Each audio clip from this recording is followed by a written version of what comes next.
5 এবং 8 তারিখ তিনটা বিশেষ দিন। এই দিনগুলো উপলক্ষে সরকারও একটা বিশেষ ব্যবস্থা নিয়েছে।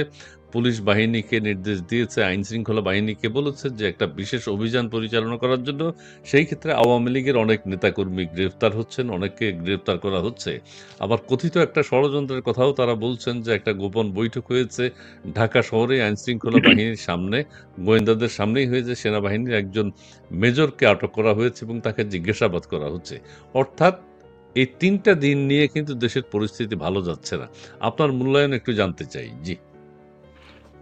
দেখুন, আমরা এখন শোকের মাসে আছি। আমরা মানসিকভাবে শোক বিহ্বল। আমরা বলতে মুক্তিযুদ্ধের বাংলাদেশে যারা বিশ্বাস করে, সে আওয়ামী লীগ, ন্যাপ, ওয়ার্কার্স পার্টি, জাতীয় পার্টি, যে দল করুক না কেন, মুক্তিযুদ্ধের বাংলাদেশকে যারা বিশ্বাস করে তারা সবাই শোক বিহ্বল। কারণ আমরা পরাধীনতার শৃঙ্খল থেকে মুক্তি পেয়েছি, যার জন্য সেই মানুষটাকে এইরকম একটি মাসে নির্মমভাবে হত্যা করা হয়েছিল।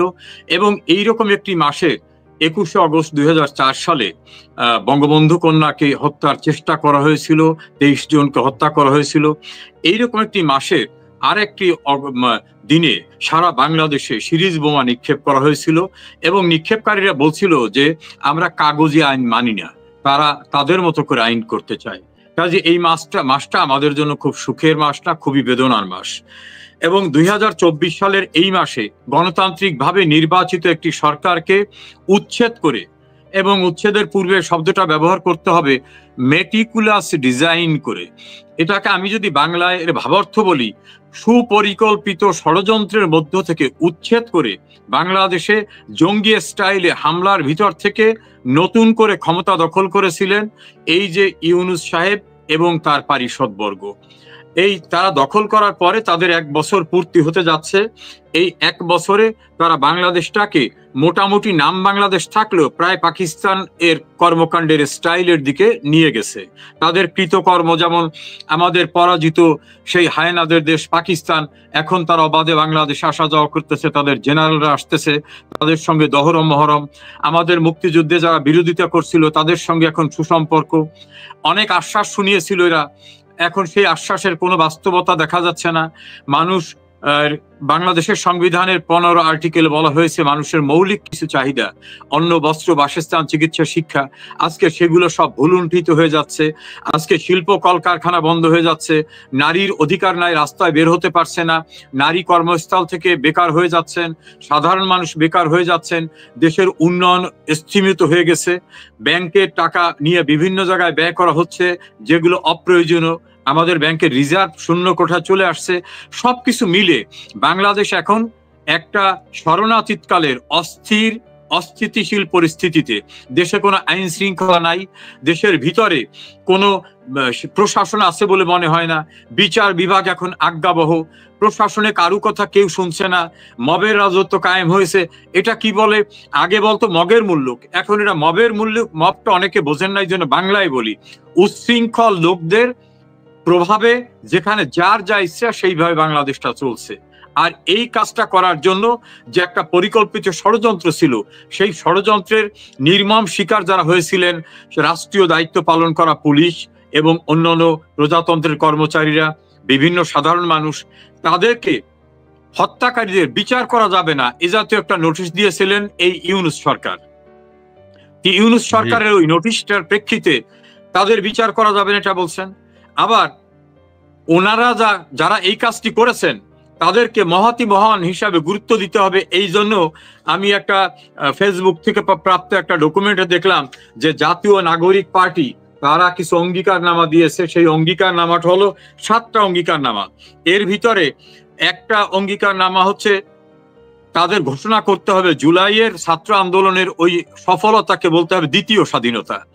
তা পৃথিবীর কারো দ্বিতীয় স্বাধীনতা আছে বলে আমি শুনিনি। দ্বিতীয়টা হচ্ছে ছাত্র আন্দোলনে যারা নেতৃত্ব দিয়েছে তাদেরকে যে দল করেছে সেই দলটাকে স্বীকৃতি দিতে হবে যে এদের নেতৃত্বে দ্বিতীয় স্বাধীনতা আসলে এনসিপি, যেটাকে ধরেন অ্যাডভোকেট ফজলুর রহমান বলে ন্যাশনাল চিলড্রেন পার্টি, আবার যা আমাদের সিনিয়র সাংবাদিক আজিজ সাহেব বলে ন্যাশনাল ক্রিমিনাল পার্টি, আবার একজনকে শুনলাম ন্যাশনাল না এটা নগদ চাঁদা পার্টি, এরকম ভাবে নাম। থার্ড হচ্ছে তারা বলছেন যে তারা যত কাজ করেছেন আইন সিদ্ধ বা আইন বহির্ভূত, মানে বেআইনি আইনি যত কাজ করছেন এটা নিয়ে কোনো কোশ্চেন করা যাবে না। ওই যে বঙ্গবন্ধুর খুনের পরে যে ইন্ডেমনিটি, ওই রকম যে কোনো কোশ্চেন করা যাবে না, এটাকে মাফ করে দিতে হবে, রাষ্ট্রের স্বীকৃতি। নেক্সট বলছে 1971 সালের মুক্তিযোদ্ধাদের যে মর্যাদা, ওনাদেরকেও সেই মর্যাদা দিতে হবে। 71-এর মুক্তিযোদ্ধাদের মর্যাদা ওনাদেরকেও দিতে হবে। নেক্সট বলছেন নাহিদ ইসলাম, আসিফ মাহমুদ, হাসনাত আব্দুল্লাহ, সার্জিস আলম, আক্তার হোসেন, মাহফুজ আলম, নাসিরউদ্দিন পাটোয়ারকে বীর শ্রেষ্ঠ খেতাব দিতে হবে। এখন মুক্তিযুদ্ধের সময় ইসমাইল ভাই যারা যুদ্ধ করতে গিয়ে জীবন উৎসর্গ করে দিয়েছেন, মারা গেছেন, এবং যুদ্ধরত অবস্থায় তাদেরকে বীর শ্রেষ্ঠ উপাধি দেওয়ার কথা ছিল এবং সেটা দেওয়া হয়েছে। এখন ওরা যে কয়জন বেঁচে আছে, এই বেঁচে থাকাদের দিতে হবে। আর ওরা তো কোনো যুদ্ধ করে নাই। আর ওদের এই আন্দোলনকে আমি যুক্তির খাতিরে ধরি, এই আন্দোলনে যারা মারা গেছে, ওরা যদি প্রস্তাব করতো যে তাদের বীরশ্রেষ্ঠ উপাধি দিতে হবে, তা না, ওরা বলছেন যে যারা আমরা বেঁচে আছি এই কয়জন বীর শ্রেষ্ঠ, শ্রেষ্ঠ মানে বেঁচে থাকা অবস্থা তাদের শ্রেষ্ঠ বলতে হবে। নেক্সট বলা হয়েছে আন্দোলনে নিহতদের পরিবার, অংশগ্রহণকারী বীরশ্রেষ্ঠ, বীর বিক্রমের পরিবার সকলকে সরকারি চাকরিতে সুযোগ দিতে হবে। আর আহত নিহতদের পরিবারদের সুযোগ সুবিধা দিতে হবে।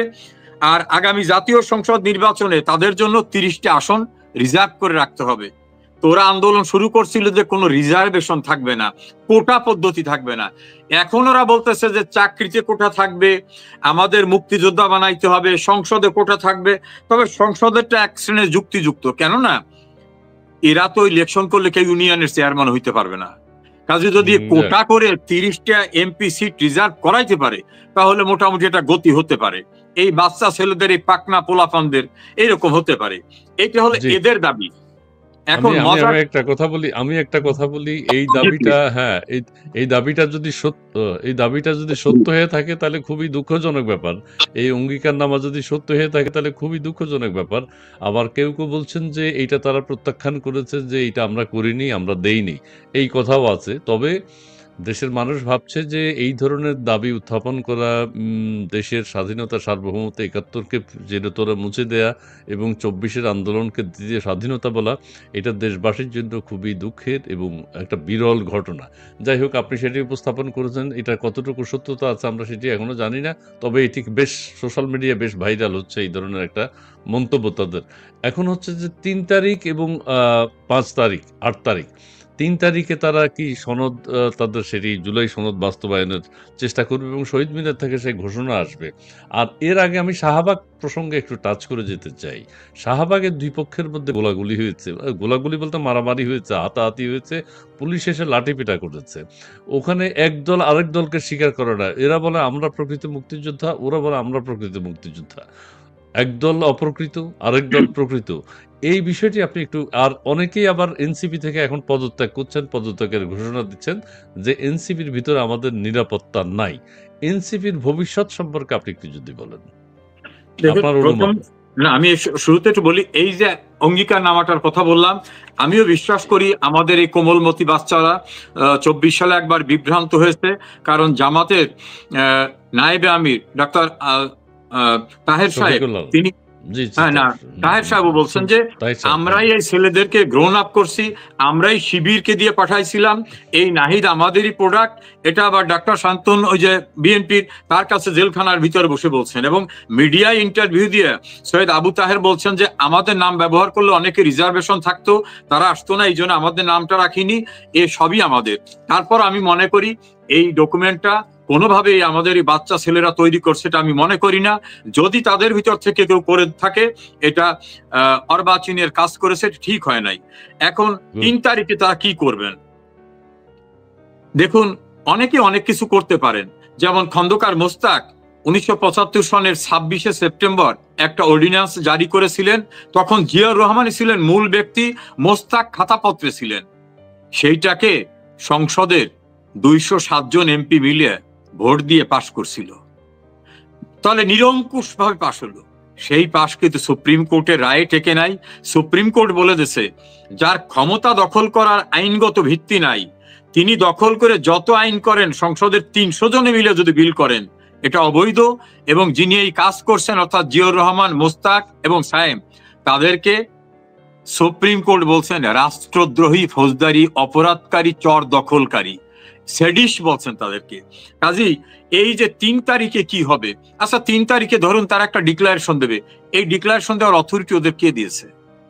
সংবিধান প্রণয়নের অথরিটি হবে জনগণ যদি ভোট দেয়। 70 সালে কিন্তু জনগণ ভোট দিয়েছিল, প্রাদেশিক পরিষদ এবং কেন্দ্রীয় পরিষদের ভোট দেয় এই অঞ্চলের যারা, তারা একত্রিত হয়ে গণপরিষদের মিটিং এর মধ্য থেকে সংবিধান পাশ করে তারা সেখানে একটা ডিক্লারেশন দিয়েছিল, যেটা আমাদের সংবিধানের প্রথম পাতাই আছে। তো এদেরকে ভোট দিয়েছে কে? এই বাচ্চা ছেলেদের কে ভোট দিয়েছে? এই দেশে 18 কোটি মানুষ বসবাস করে, কার ভোটে ওরা এই চার্টার ঘোষণা করতে পারতেছে? এই চার্টার ঘোষণা করার এখতিয়ার তাদের নাই। নাম্বার 2 হচ্ছে ইউনূসের ক্ষমতায় থাকার পূর্তি পালন। এটা ক্ষমতায় থাকার পূর্তি পালন শব্দটা প্রপার না, বলতে হবে ক্ষমতা দখলের পূর্তি পালন। কারণ আমাদের সংবিধানে কোনোভাবে অনির্বাচিত ব্যক্তিকে রাষ্ট্র ক্ষমতায় অধিষ্ঠিত হওয়ার কোনো সুযোগ নাই। যদি কেউ অধিষ্ঠিত হন তাহলে সংবিধানে যে বিধান নাই, আপনি সেই বিধান করলে এটা হবে রাষ্ট্রদ্রোহিতা। ফলে ওনার অবৈধ ক্ষমতা দখল, উনি যেটা মেটিকুলাস ডিজাইনের মাধ্যমে করেছিলেন ওনার দেশীয় এবং বিদেশি ওস্তাদদের সাহায্যে, সেটা অবৈধ। এই জন্য 3 তারিখ, 5 তারিখ, 8 তারিখ কি হবে এটা আমার কাছে অস্পষ্ট। তবে কিছুই যে হবে না এটা আমি মনে করি। একটা বিষয় বলি, এরা প্রত্যেকেই তো মহান মহান ব্যক্তি হয়ে গেছেন। যেমন জামাত বলতেছে সব আমাদের তৈরি করা। জামাতের বড় অনুষ্ঠানে জামাতের প্রধান ডাক্তার শফিকুর রহমানকে বলা হলো জুলাই আগস্ট আন্দোলনের প্রকৃত মাস্টার মাইন্ড তিনি, উনি অস্বীকার করলেন না। আবার ডক্টর ইউনূস ক্লিন্টন ফাউন্ডেশনের অনুষ্ঠানে তথ্য সম্প্রচার উপদেষ্টা মাহফুজ আলমকে পরিচয় করে দিলেন যে ইনি হচ্ছে মাস্টার মাইন্ড। আবার ওই দেশে থাকা অবস্থা একটা টেলিভিশন চ্যানেলে ইন্টারভিউ দিয়ে এনসিপির প্রধান তিনি বললেন না না না, এইটার সঙ্গে আমরা একমত না, উনি মাস্টার মাইন্ড না। আবার খায়রুল কবির খোকন, বিএনপির নেতা, সাংগঠনিক সম্পাদক, সাবেক ছাত্র নেতা, উনি বলছেন কিসের মাস্টার মাইন্ড? ওটা মাস্টার মাইন্ড তো তারেক রহমান, তার নির্দেশে সবকিছু হয়েছে মাস্টার মাইন্ড। আবার আর একজনে বললেন যে না না, এরা কেউ মাস্টার মাইন্ড না, ওই যে ইনকলাব মঞ্চের প্রধান। মাস্টার মাইন্ড হচ্ছে আল্লাহ রব্বুল আলামিন। এখন এরা প্রত্যেকের মাস্টার মাইন্ড দাবি করতেছেন, প্রত্যেকেই ঘটনার নায়ক দাবি করতেছেন। আমার একটা উদাহরণ মনে পড়ে, একটা কবিতা, কবিতাটা অনেকের পরিচিত, আমি একটু পড়ি। রথযাত্রা ধুমধাম, ভক্তরা লুটায়ে পায়ে করিছে প্রণাম। রথ ভাবে আমি দেব, পথ ভাবে আমি, মূর্তি ভাবে আমি দেব, হাসে অন্তর্যামী। অর্থাৎ রথযাত্রায় রাস্তার উপর থেকে রথের মূর্তি যাচ্ছে, এখন রথ ভাবে আমি তো দেবতা, কারণ সবাই সে প্রণাম করতেছে। পথ ভাবতেছে আমার উপর থেকে রথযাত্রা যাচ্ছে, আমি তো। রথ ভাবে আমি দেব, পথ ভাবে আমি, আর মূর্তি ভাবতেছে আমি দেবতা, আর অন্তর্যামী বলতেছে তোরা কেউ দেবতা না, দেবতা আমি। এই যে যারা 8 তারিখ, 5 তারিখ, 3 তারিখ করতেছে, এদের কারোই লিগাল কোনো ম্যান্ডেট নাই, এরা কেউ কিছুই না। এরা যত ঘোষণাই দিক না কেন, কোনো লিগাল অথরিটি তাদের নাই। এই ঘোষণা দিয়ে তাদের নতুন কিছু সৃষ্টি করার কোনো সুযোগ নাই। আচ্ছা, এখন আমি বলি, এখন আপনি বলছেন কোনো সুযোগ নাই, কিন্তু তারা তো 1 বছর ক্ষমতায় থেকে গেছে এবং অনেক কিছুই পরিবর্তন ঘটাচ্ছে, এবং এই ক্ষেত্রে আওয়ামী লীগের কিছু করার নেই, আপনাদের কিছু করার নেই না। দেশের মানুষ কিন্তু কিছু কিছু লোকদের বিভ্রান্ত করছিল, যেন উমামা ফাতেমা তাদের বৈষম্য বিরোধীর মুখপাত্র, সে বলছে আমরা প্রতারিত হয়েছিলাম। নীলা ইসরাফিল বলছেন প্রতারিত হয়েছিলাম। আজকে চট্টগ্রামের এক নেত্রী বলছে প্রতারিত হয়েছিলাম। চিত্রনায়িকা বাঁধন তিনি বলছেন যে না, এরা যে দল করবে, এরা যে উপদেষ্টা হবে, এ কথা আমাদের বলা হয়নি। আবার ওই যে ইনকলাব মঞ্চের হাদি, সে বলছে যে তখন তো এই কথা ছিল না। এখন মানুষের বিভ্রান্তি কেটে গেছে, সবাই বুঝতে পারছে এটা। কাজে আমাদের অনেক সময় মনে হইছে যে ঠিক আছে, আমাদের সম্পর্কে অনেকের অনেক ভুল ধারণা আছে, অভিযোগ আছে, মানুষ দেখুক কি আরামায় সেরা দিতে পারছে। এখন দেশের মানুষ ফুঁসে উঠছে। যারা তীব্র আওয়ামী লীগ বিরোধী গণমাধ্যমে কথা বলেন, সিনিয়র সাংবাদিক জনাব এম এ আজিজ, সিনিয়র সাংবাদিক জনাব মাসুদ কামাল, সিনিয়র সাংবাদিক জনাব জিল্লুর রহমান, সিনিয়র সাংবাদিক মোস্তফা ফিরোজ থেকে শুরু করে যারা আওয়ামী লীগ বিরোধী কথা বলতেন, এমনকি মতিউর রহমান চৌধুরী মানব জমিনের, প্রথম আলোর এডিটর, ডেইলি স্টার এডিটর, এরা সবাই মিলে এখন বলতেছে এ কোথায় আসলাম, এ কি ছিল, এর চেয়ে তো হাসিনা অনেক গুণে ভালো ছিল। দেশের মানুষ এখন ফুঁসে উঠছে। ওই যে আগ্নেয়গিরির অগ্নি উদগীরণ হওয়ার মতো অবস্থা। আমাদের দলীয় ব্যানারে করা লাগবে না, সাধারণ মানুষ ফুটে উঠছে। যেটার দৃষ্টান্ত দেখা গেছে গোপালগঞ্জে, আমাদের কোনো নেতা পর্যন্ত ছিল না, সাধারণ মানুষ এমন ভাবে এড়িয়ে আসছে যে সেনাবাহিনীর কনভয়ের ভিতরে চোরের মতো ঢুকে পালিয়ে আত্মরক্ষা করতে হয়েছে এই কথিত জুলাই আন্দোলনের ব্যক্তিদের। সেখানে র্যাব, বিজিবি, পুলিশ, আর্মি দিয়েও কিছু হয় না, এখন কোথাও লোক আসে না। কাজে মানুষ কিন্তু আর মনে হয় তাদের সুযোগ দেবে না। আমার ধারণা পতনের একেবারে লাস্ট সীমানায়, খাদের কিনারে আসছে। আর আওয়ামী লীগের তো বাংলাদেশে 1/3 মানুষ নিরঙ্কুশ ভাবে আওয়ামী লীগ করে। 18 কোটি মানুষ যদি ধরি তাহলে 6 কোটি মানুষ বাংলাদেশে, আমরা কজন বিদেশে আছি, জেলেই বা কতজন আছে। মানুষ কিন্তু ফুসে উঠতেছে। সেদিন খুব দূরে নয় যে এই যে যারা অনেক অকর্ম কুকর্ম করতেছে তাদের আর বেশি দিন সময় আছে বলে আমার মনে হয়। আপনি মনে করেন না? আচ্ছা, আপনাকে আমি এখন একটা কথা বলি। বসুন্ধরার কোন কনভেনশন আশেপাশে নাকি আওয়ামী লীগের নেতাকর্মীরা এক হয়েছে এবং সেখানে শত শত আওয়ামী লীগ নেতাকর্মী এক হয়েছে। আবার সেখানে একজন রানিং সেনা কর্মকর্তা মেজর, সেখানে তিনি নেতৃত্ব দিয়েছেন কিভাবে যুদ্ধ করতে হবে, যুদ্ধের প্রশিক্ষণ সেখানে দিয়েছেন। এই প্রসঙ্গে আপনার কোনো বক্তব্য আছে কিনা? দেখুন, আওয়ামী লীগ এই জাতীয় কোনো কর্মকাণ্ডের সঙ্গে জড়িত না। আমি আওয়ামী লীগের একজন দায়িত্বশীল কর্মী হিসাবে চ্যালেঞ্জ করে বলছি, আওয়ামী লীগ কোনো অস্ত্র ট্রেনিং দেওয়া লাগে না। কারণ 1971 সালে বিশ্বখ্যাত পাকিস্তানি জাদ্রেল সশস্ত্র সেনাবাহিনীকে মোকাবেলা করছে নিরস্ত্র বাঙালিরা আওয়ামী লীগের নেতৃত্বে। কাজে আওয়ামী লীগের এই কোন মেজরে দিয়ে ট্রেনিং দেওয়ার জন্য এটা হাস্যকর কাহিনী তৈরি করা, এগুলো এমন গল্প সাজাচ্ছে, এগুলো খুব র হ্যান্ডের গল্প, স্ক্রিপ্ট ভালো করে লেখা হচ্ছে না।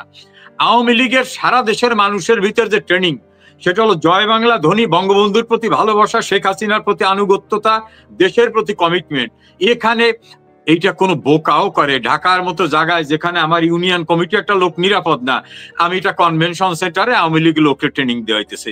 এই গাল গল্প, এটা ওই যে একটা সিনেমা দেখছিলাম শাহজাদি গুলবাহার আকাশ থেকে ওড়ে, পরে শুনলাম যে এটা আরব উপন্যাসের গল্প। এইরকম গল্প রচনা করতেছে।